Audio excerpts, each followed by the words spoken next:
नमस्कार, आप देख रहे हैं न्यूज़ वन इंडिया। आपके साथ मैं हूं सुरभि तिवारी। इस वक्त दिल्ली के deputy CM Manish Sisodia live है, सीधे आपको वहीं लिए चलते हैं। सवाल क्या आपका? ये सिद्धार्थनाथ सिंह जी ने कहा था कि बहस कर लो, हमारे बहस करने के लिए। हाँ जी, हाँ जी।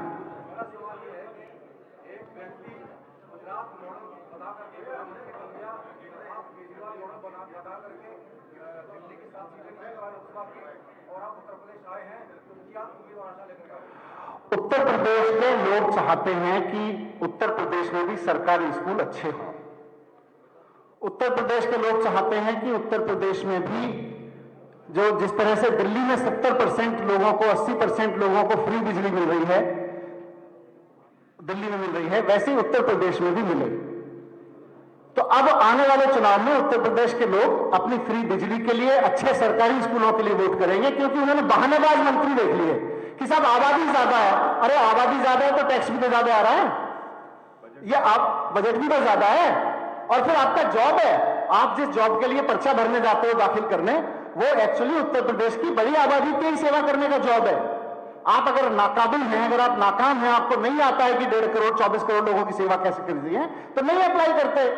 आपने ही अप्लाई किया था, उत्तर प्रदेश की जनता थोड़ी पीछे पड़ी थी जी कि बड़ी प्रदेश के आप नौकरी ले लीजिए। आपने ही अप्लाई करके नौकरी ली थी। अब आप कह रहे हैं कि आबादी ज्यादा है इसलिए हम सेवा नहीं कर सकते। ये तो बहाना है मैडम। यस सर जी, और भी पत्रकार हैं, और सुन लीजिए। एक मिनट रुकिए। हाँ जी,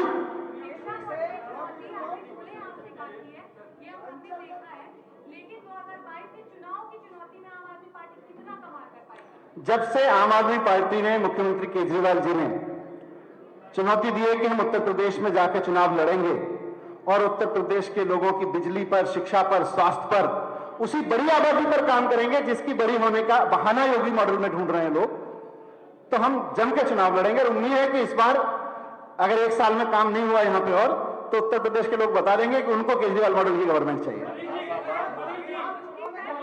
अरे भाई, एक ही पत्रकार नहीं है यहाँ पे।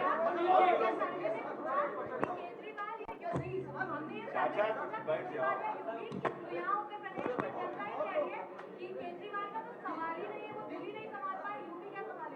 चलिए, अब उत्तर प्रदेश की जनता भी तय कर लेगी, थोड़ा सर्वे थोड़ी तय करेंगे सारा।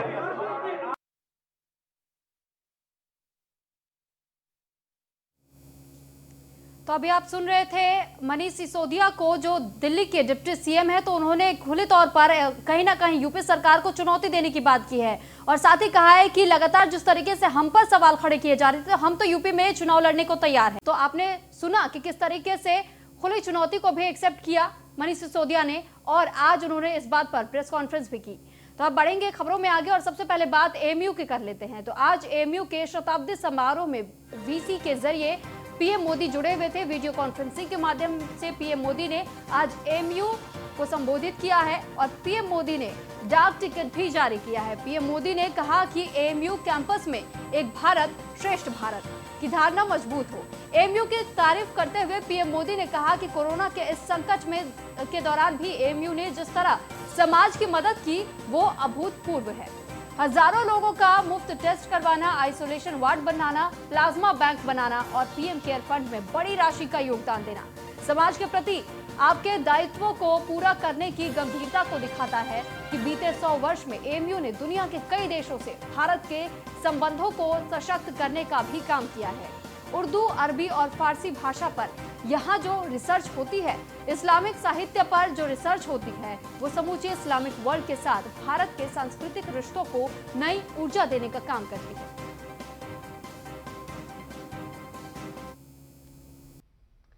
मुझे विदेश यात्रा के दौरान अक्सर यहाँ के अलुमनाई मिलते हैं जो बहुत गर्व से बताते हैं कि मैं एएमयू से पढ़ा हूं।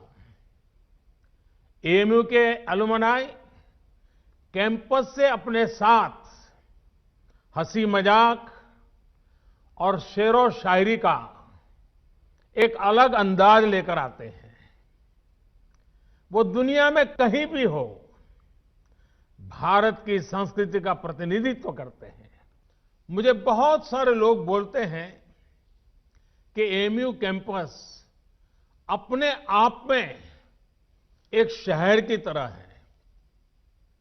अनेकों डिपार्टमेंट्स, दर्जनों हॉस्टल्स, हजारों टीचर्स, प्रोफेसर्स, लाखों स्टूडेंट्स के बीच एक मिनी इंडिया भी नजर आता है। एएमयू में भी एक तरफ उर्दू पढ़ाई जाती है तो हिंदी भी, अरबी पढ़ाई जाती है तो यहां संस्कृत की शिक्षा का भी एक सदी पुराना संस्थान है। यहां की लाइब्रेरी में कुरान के मैन्युस्क्रिप्ट है तो गीता रामायण के अनुवाद भी उतने ही सहेज कर रखे गए हैं। आपके संस्थान पर एक तरह से दोहरी जिम्मेदारी है, अपना रिस्पेक्ट बढ़ाने की और अपनी रिस्पॉन्सिबिलिटी बखूबी निभाने की।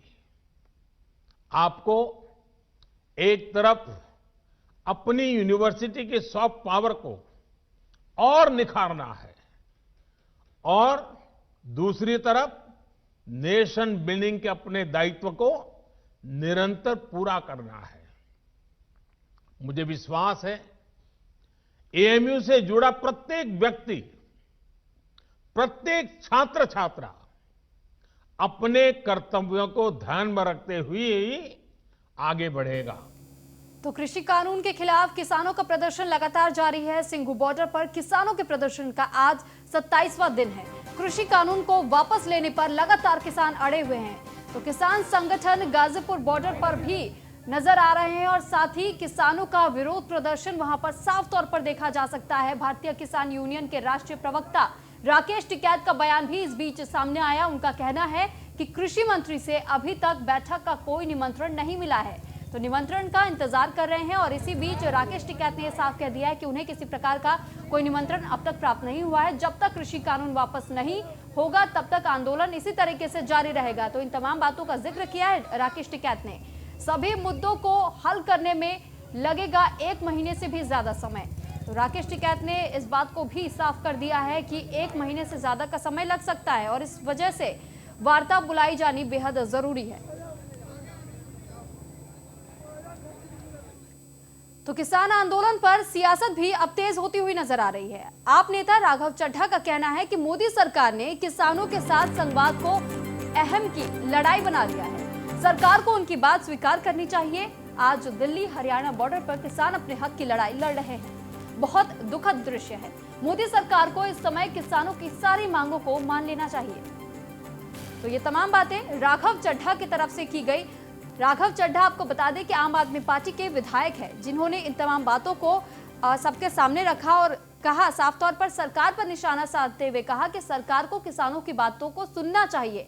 और साथ ही साथ जिस तरीके से इस कड़ाके की ठंड में लगातार 27 दिनों से किसान अपनी मांगों को लेकर के अड़े हुए अपने हक की लड़ाई लड़ रहे हैं, तो इस बीच सरकार को उनकी बात सुननी चाहिए। और इस पर अधिक जानकारी के लिए गौरव यादव हमारे संवाददाता हमारे साथ फोन लाइन पर जुड़ चुके हैं अधिक जानकारी के लिए।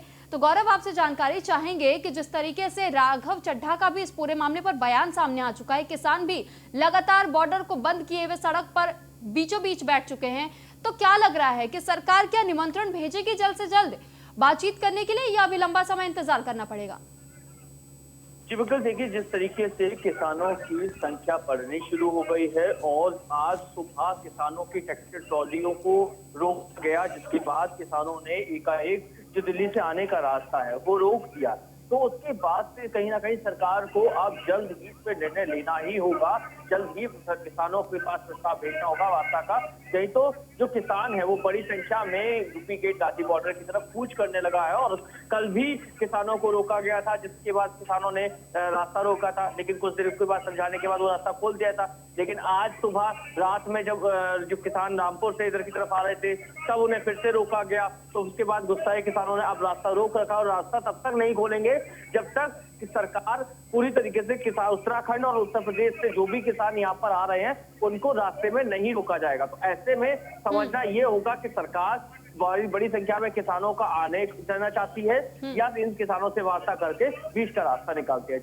जी बिल्कुल, बहुत बहुत शुक्रिया गौरव, आपका तमाम जानकारी हम तक पहुंचाने के लिए। 27 दिनों से लगातार इसी तरीके से किसान धरना दे रहे हैं और अब कितना लंबा समय लग सकता है इस पर सबकी निगाहें टिकी हुई है।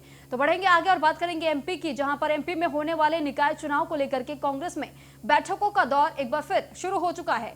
खंडवा में आज कांग्रेस के राष्ट्रीय सचिव और मध्य प्रदेश के सह प्रभारी कुलदीप इंदौर ने कांग्रेस कार्यालय में कार्यकर्ताओं और टिकट के दावेदारों से अकेले में चर्चा की है। चर्चा से पहले कांग्रेस के वरिष्ठ नेता मोतीलाल वोरा के निधन पर शोक व्यक्त किया गया।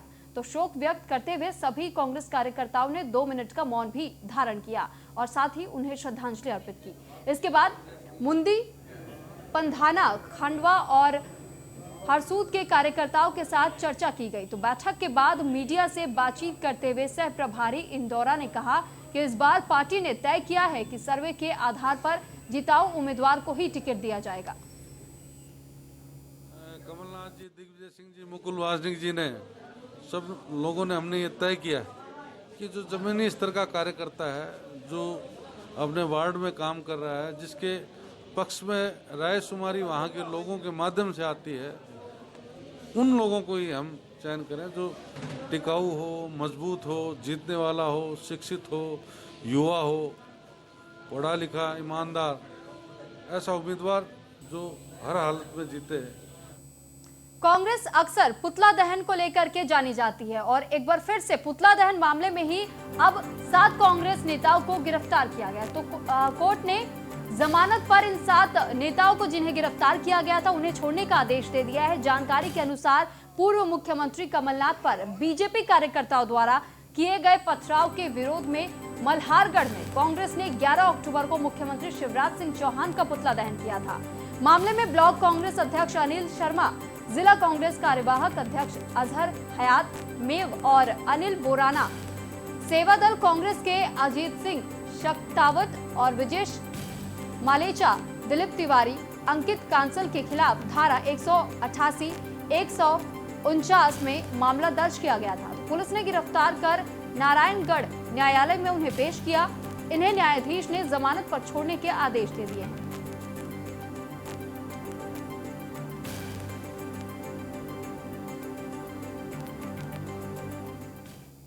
हाथरस में ठेले वाली अम्मा को रोजगार मिला है। जी हां, जिला अधिकारी ने उद्घाटन किया है और राष्ट्रीय स्वाभिमान दल के नेता दीपक शर्मा ने ठेले वाली अम्मा को की दुकान खुलवाई है। अम्मा का पराठा के नाम से खुलवाया है ये नया प्रतिष्ठान। तो ठेला वाली अम्मा ने दुकान खुलने पर अपनी खुशी जाहिर की है। कोतवाली सदर क्षेत्र के मथुरा रोड ओड़पुरा का ये पूरा मामला है।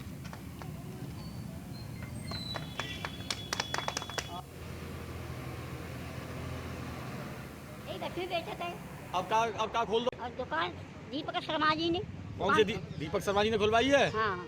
अच्छा, अब का बेचोगी ना? पराठे, बथुआ पराठा, बथुए के पराठे और अचार। अचार।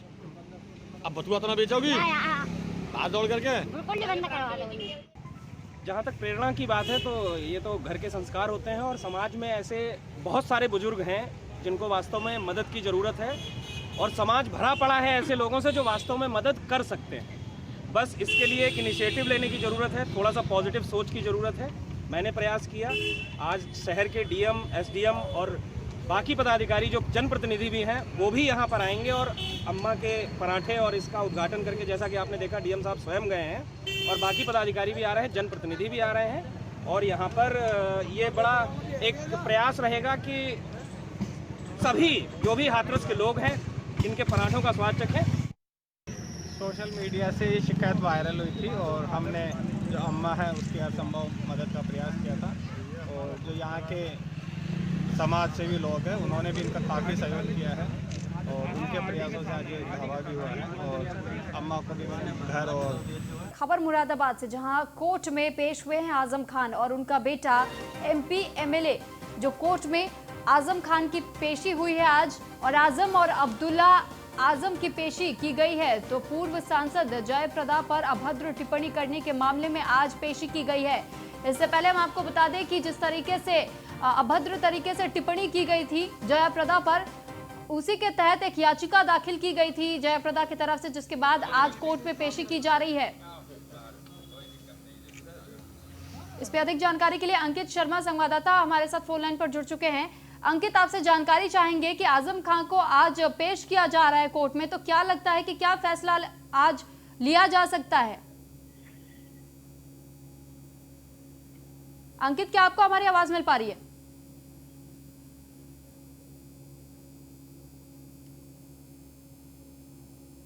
तो एक बार फिर हम आपको बता दें कि मुरादाबाद से खबर सामने आई है, जहां पर कोर्ट में पेश हुए हैं आजम खान और उनके बेटे, और साथ ही जिस तरीके से आजम खान के द्वारा अभद्र टिप्पणी की गई थी, तो आजम खान और उनके बेटे अब्दुल्ला को आज पेश किया गया है मुरादाबाद कोर्ट में। आज सुनवाई होनी है और जयाप्रदा पर अभद्र टिप्पणी करने का मामला था, जिसके तहत आज कोर्ट में पेश किया जा रहा है। एमपी एमएलए है आजम खान और उनके बेटे अब्दुल्ला, जिन्हें आज कोर्ट में पेश किया जा रहा है। तो खबरों में आगे बढ़ेंगे और अब बात करेंगे बाराबंकी की, जहां पर इस वक्त बाराबंकी से बड़ी खबर सामने आ रही है। अंतर जनपदीय लुटेरे गिरोह का जीआरपी पुलिस ने पर्दाफाश किया है। गिरोह के सरगना सहित 4 सदस्यों को पुलिस ने गिरफ्तार किया है। आसपास के कई जनपदों में आने जाने वाली ट्रेनों में ये लूट को अंजाम देते थे।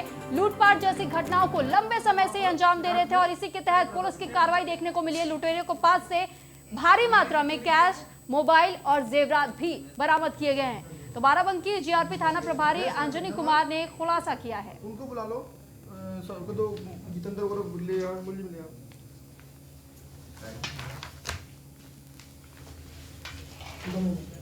ये चाहिए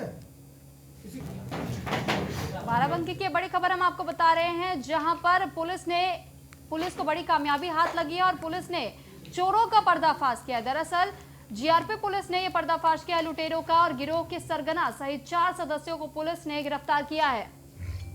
इस पर अधिक जानकारी के लिए भोलानाथ संवाददाता हमारे साथ फोन लाइन पर जुड़ चुके हैं। भोलानाथ, आपसे जानकारी चाहेंगे कि आखिर इन लुटेरों का पता पुलिस को कैसे चला कि किस ट्रेन में ये लूट को अंजाम देने वाले हैं?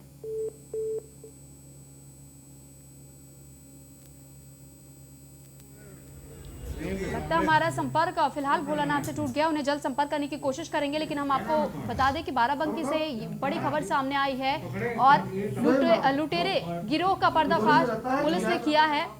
साथ ही 4 सदस्य है इस गिरोह के, जिनको पुलिस ने गिरफ्तार कर लिया है।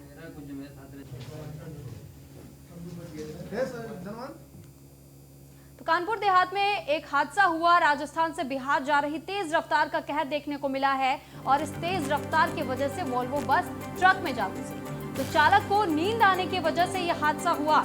हादसे की सूचना पर मौके पर पुलिस पहुंची और उसके बाद रेस्क्यू कर सवारियों को बस से निकालने का काम किया गया। बस में 35 से 40 यात्री सवार बताए जा रहे थे। कई यात्री अब तक घायल भी हो चुके हैं। घायलों को जिला अस्पताल में भर्ती कराया गया है। सिकंदरा थाना क्षेत्र के आगरा कानपुर नेशनल हाईवे पर यह हादसा हुआ।